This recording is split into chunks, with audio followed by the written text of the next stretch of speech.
জানতে চাইছিলে তোমায় কতটুকু বুঝি? তোমায় বোঝার সাধ্য আমার কই। তবে তোমার প্রশ্নের উত্তর খুঁজতেই কি আশ্চর্য, আমি নিজেকেই অনেকটা জেনেছি। সত্যি বলতে তোমাকে আমার দুর্বোধ্য কোনো অব্যাকরণ মনে হয়, আর আমি তো কেবল স্কুল ঘেঁষা জ্ঞানী ও অন্যাধিকারী মাত্র। যতটা গভীরে গিয়ে মোটামুটি আত্মস্থ করা যাবে জানি, ভাষাকে ঠিক ততটাই শৃঙ্খলায় বাঁধতে পারবো। তারপর ঠিক যেমনই করে সীমান্তে সৈন্য আছে জেনে সীমান্তে ঘুমাই আমরা, তেমনি করে আমাকে তোমার অনুভূতির প্রহরী করব। তুমি তোমার অনুভূতিগুলো খুচরো পয়সার মতো একটু একটু করে আমার কাছে জমা রাখবে।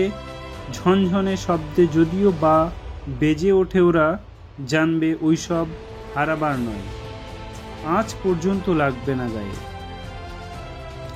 আর অমনি নির্ভর হয়ে ভাত গুম দেবে, এই আমার সাধ্য। আমি এই সাধ্যের সন্ত কিন্তু হাই, তোমায় আর বুঝে কতটাই বা।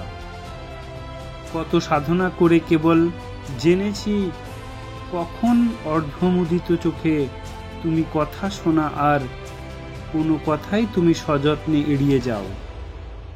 তোমার চোখের পলক পড়ার মাত্রা ধীর কিংবা অবিরত, তা মেপে মেপে আজকাল তোমার চাঞ্চল্যও কিছুটা বুঝতে পারি।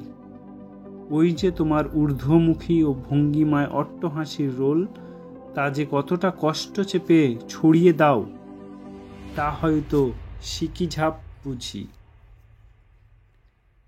আর আর যতই কাঁধ ঝাঁকিয়ে চোখে মুখে রিল্যাক্স ভাবনাটা আনো না কেন, আমিও তো ওই কাঁধেই চিন্তার ওজন বইতে দেখেছি বেশি। তবে সবচেয়ে বেশিরভাগ জেনেছি কেউ কেউ বোঝার নয়, বরং সাধনায় হয়। কোথাও যেন শুনেছি সাধনা শেখানো যায় না, তবে যে কথায় যে তোমার সান্নিধ্যে এলে ধ্যানের আরো গভীরে ডুবে নিজেকে ডুব দিতে ইচ্ছে করে। নিজেকে গড়তে গেলে প্রতিকূল পরিস্থিতির মোকাবেলা করতেই হবে।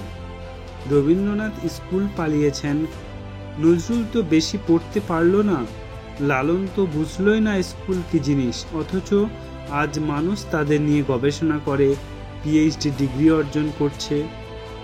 অ্যান্ড্রু কার্নেলগিরিতে তো ময়লা পোশাকের মতো প্যাকেই ঢুকতে দেয়নি। 30 বছর পরে উনি সেই প্যাকটি কিনে ফেললেন আর সাইনবোর্ডে লাগিয়ে দিলেন সবার জন্য উন্মুক্ত। স্টিভ জবস শুধু মাত্র একদিন ভালো খাবার আশায় 7 মাইল দূরে হেঁটে পায়ে মন্দিরে যেতেন। ভারতের সংবিধানে প্রণেতা আম্বেদকর নিম্নবর্ণের হিন্দু ছিলেন বলে স্কুলে বারান্দায় বসে বসে ক্লাস করতেন।